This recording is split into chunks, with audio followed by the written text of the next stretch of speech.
Good evening, everyone. Welcome to Grandma's Handbag. My name is Dean. So glad you could join us for this episode of Spinner Winners. Yes, episode number 3 of a CD roundup. And it is great to get this out of the way. Got a few great things I want to show you. First things first, though. The good old Campari and soda is Grandma's little helper this time. Lovely stuff as well. Campari. Is it a digestive? Is it an aperitif? Who knows? All I know is it's bloody delicious. And a great refreshing way when you chuck a bit of citrus in there. I even just got a bit freaky and put some mandarin in there. But citrus, ice, soda water, Campari, and you're done for a great refreshing drink. Love it. Absolutely love it. Alright, CDs. I know we're on the vinyl community here, but I'm still buying bucket loads of CDs. If I can just intercut some photos here. Look, I've got... here's a pile of new CDs that I bought just over this weekend. Nothing more than $2 a piece.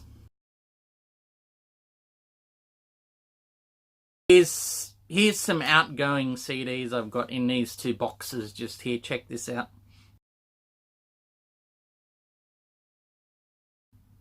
These ones didn't make the cut. Look, I've got work CDs. This is what I'm listening to at work to see. I'm auditioning these to see if they're going to make the cut. Make it into the collection. Because, look, I'm swimming in CDs. I don't need more CDs. Have a look at the actual collection itself. It's crazy.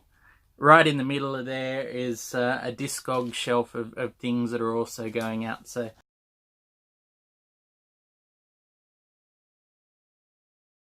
there's constant movement. But these ones I have auditioned and they're in. They're in the collection. Very happy to have them as well. Now look, of all of those ones you've seen there, I have to be pretty discerning because I really want more vinyl. But at these prices, I couldn't afford to let these go. First off, Talking Heads, Stop Making Sense.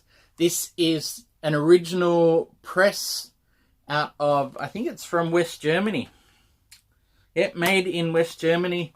There's no barcode on the back, so this is a original 80s, 84, 85 press. Don't need to say a lot else about it. It's a classic concept. Of course, there is a remastered version with bonus tracks. One day I'll pick that up as well, but in the meantime, couldn't say no to that. This next one, couldn't say no to this either. The good old Mark Lanegan band with Bubblegum. This sort of one was recorded, I think around 2002, 2003, 2004 released. Fantastic stuff. Always been a big sucker for Methamphetamine Blues. This absolutely grimy, filthy, dirty electro blues kind of song in a way, with a harrowing growl of a vocal from Lanegan. But there's some real soft moments on this sometimes as well. Yeah, look, the breadth of this album really surprised me. The quality didn't, though. It was everything I was kind of hoping. Alright, this one is another one that I suppose you guys would think, well, how did you not know this? But Billy Bragg, don't try this at home. Billy Bragg's something I'm growing into over the years. As you know, as I get older, the deeper I kind of realise his catalogue goes. And you know, I've seen a couple of other ones and had them from time to time talking with a taxman about poetry. But this is just a great, great pop album in all its diversity. Accident Waiting to Happen, Sexuality. There's 2 big singles in there, but there's just some other beautiful tracks. Dolphins, I think, was one that really took me. Just Billy Bragg, so much heart. I know that, again, I'm probably saying things that everyone's known for a long time, but really, really surprised and happy. And it just reminds me again and again that I got to pick up more Billy Bragg. Great stuff. This one, I'm late to the party, but better late than never, eh? Dr. Dre, 2001. Look, I can take or leave the gangster rap-isms and half the lyrical preoccupations of violence or I was going to say sex, but no, I can't take or leave that. Maybe the misogyny, I can leave that, but I'd always been told this is a great production album, and I really have to concur on that.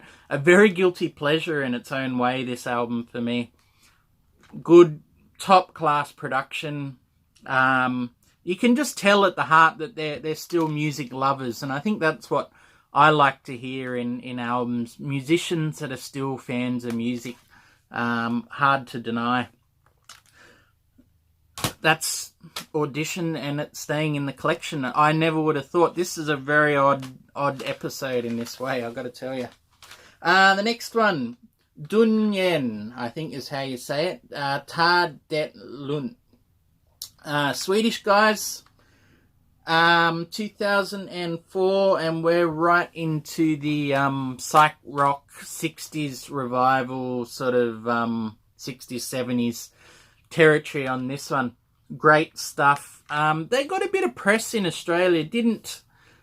not a lot by way of sales, but maybe more acclaim. I think they might have toured around about that time, but listening to this made me realise, I wonder if this was something of an influence on Tame Impala, an Australian band who put their first album out in about 2009. The guitar sounds on here, and especially the drumming and drum sounds, very, very reminiscent, and I would say influential of Tame Impala's first album, Inner Speaker. So, great stuff. If anyone is a fan of Dunjen, let us know in the comments and tell me what else I need to look out for with these guys, because very impressed and looking forward to hear some more. Likewise, and I'm thinking of you, Grebo69, the Vinyl Professor, James, Boo Radley's Giant Steps, 1993.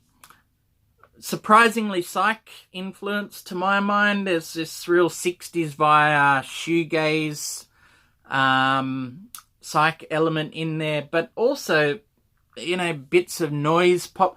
Stylistically all over the bloody place, but very, very interesting as well. I mean, you even get these sort of dub and reggae influenced bass lines that sort of come through, and then some actual phenomenal kind of you know, horns and things like that coming in as well. Elements, or reminded me in one or two parts of some very early Mercury Rev, for example. But really, really, really strong stuff. Giant Steps.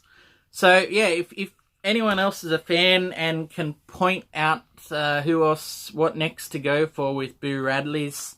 I do know that they went in a more commercial direction with Wake Up Boo, and that might have alienated some people, but happy for any recommendations on more Boo Radley's. And this next one I was absolutely thrilled to find secondhand. Been meaning to pick up a copy for a few years now, and it's Aphex Twins Selected Ambient Works Volume 2. Great ambient album, a really important album, I would say. It's this worthy successor in my mind to Music for Airports, Brian Eno's album, but it's kind of an update for the club generation, you know. And you listen to this, and I'm sure that there's probably more than a few chemical experiences have been had to this album. You know, something you could throw on post-club mid-90s, something you could come down on a trip to, or even straight out trip to, I'm imagining. You know, there's a real weightless element to this album. It's sort of even less beats and things to it than, say, an Orb album. And for me, it was all about mood and texture. I don't know. Of course, as we know, nothing straightforward in Richard D. James's brain, the Aphex Twins' brain. There's this real sense of unease and you know, kind of occasional menace in these songs as well, which might have messed with a few people's chemical experiences, should we say. But I don't know, it's still a really, really important part of the album, and somehow it's still very elemental. Even though there's these synthesized sounds, they still recall, to me, nature quite a lot. You know, elements like water, and I also get this kind of electricity, you know, as an element insofar as, you know, whether it be lightning or a crackle from, you know, the outer spheres or something like that. It's odd, but that's what I really get, this kind of pulsing electricity coursing through it somehow. Songs, if you're going to call them names, we've got Tree, Lichen, Tassels. And I have to point out as well, I guess fans will already know this one, but I do love the Ornery Aphex Twins' way of labelling the songs. Songs don't officially have any names whatsoever. He's just put the pictures that correspond to each song, and then if you can see the little pie chart or pie wheels there, it actually tells you on which disc of the original vinyl album these songs are and constitute the titles effectively. So people have gone and named them whatever they've generally come across. So when I said before Tree or Tassels, or they're all the pictures that are inside there. It's a funny sort of element as well, because, you know, once you let go of art, people need to put their own meaning or name to it. So they've done that with the titles, even though every song is got nothing. Anyway, prattling on. Aphex Twin, so happy to have it. And might I say as well, probably a better album, I would think, to have on CD. 2.5 hours worth over the 2 CDs. Split that over 3 LPs, and you don't get quite the same flow or ability to immerse yourself in the album. So one of those ones where the CD format is actually beneficial. All right, next one. What a big surprise for me. Dead Kennedys, Plastic Surgery Disasters, and In God We Trust 12-inch. Fantastic and really surprising for me. I always thought Dead Kennedys were the short, sharp, 30-second, 1-minute punk songs, and I could never quite sink my teeth into that. But this Plastic Surgery Disasters album, you've got songs that even hit almost 5 minutes, or almost 6 minutes on there. And it's got meat, it's got substance, and I was really, really enjoying this. Really locked into East Bay Ray's guitar, this kind of no-wave post-punk blast. Great stuff. The post-punk influence of Johnny Lydon on Biafra's vocal was sort of staring right out at me as well. And I don't know, I got this weird influence. I could hear Biafra's vocal as an influence on early Manic Street Preachers. I don't even know how that worked, but has anyone else ever made a weird connection like that? Anyway, fantastic stuff. Halloween, what a hell of a song. The Closer, Moon Over Marin. I mean, just 2 great songs, but surprised the hell out of me, and so happy that's made the collection. And the other one, the one that surprised me the most, and again, just stoked that this has made the cut. I don't know where I've been all this time with this, guys, but Misfits Walk Among Us. Wow. Yeah.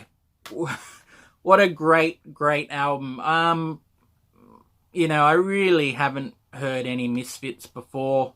I'm not sure what I want to hear after this. And if you got a suggestion, please let us know. But, I mean, what a pop-punk masterclass. You know, you've got these kind of, I don't know, schlocky cramps gone crazy. I don't even know how to explain that sort of thing, but what actually surprised me in this was how much of a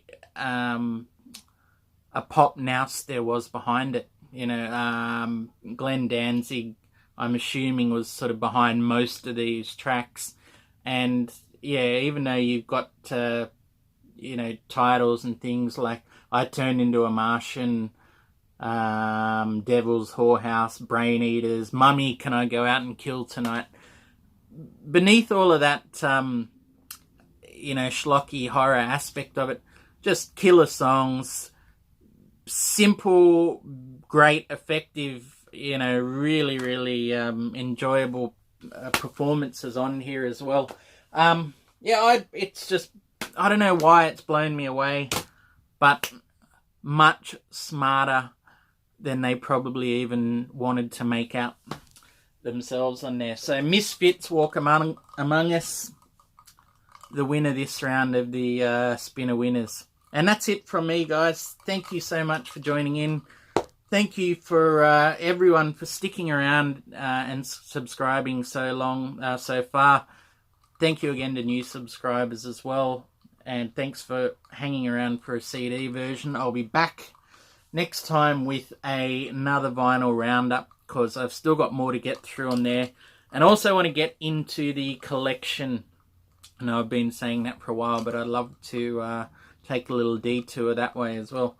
So thank you, guys. Cheers, VC, and keep doing what you're doing. Some great work out there. See you soon.